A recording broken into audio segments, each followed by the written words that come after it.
Kecelakaan lalu lintas di Kota Prabu Muli sepanjang tahun 2025 mengalami penurunan dibandingkan tahun sebelumnya. Jumlah ini menjadi indikator meningkatnya kesadaran masyarakat dalam berlalu lintas serta intensifnya upaya pencegahan yang dilakukan kepolisian.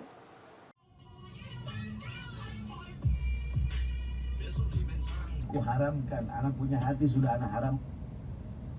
Data Satuan Lalu Lintas Polres Prabu Muli mencatat, angka kecelakaan lalu lintas selama tahun 2025 mengalami penurunan signifikan jika dibandingkan dengan tahun 2024.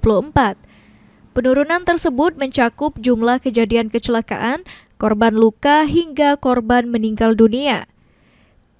Kasat Lantas Polres Prabu Muli, AKP Marlina mengatakan penurunan angka laka lantas ini tidak terlepas dari berbagai upaya yang telah dilakukan pihak kepolisian, mulai dari peningkatan patroli, penindakan pelanggaran, hingga kegiatan sosialisasi dan edukasi keselamatan berlalu lintas kepada masyarakat.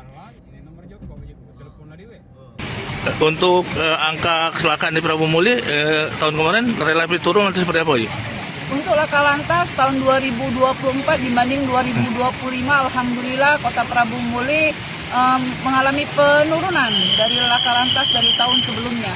Jadi kita tingkatkan kesadaran berlalu lintas ya masyarakat Prabu Muli. Betul, besar harapan kami dari Polres Prabu Muli, Divisi Lantas Polres Prabu Muli menghimbau kepada masyarakat Kota Prabu Muli agar tertib berlalu lintas, terutama menggunakan helm sesuai dengan SOP.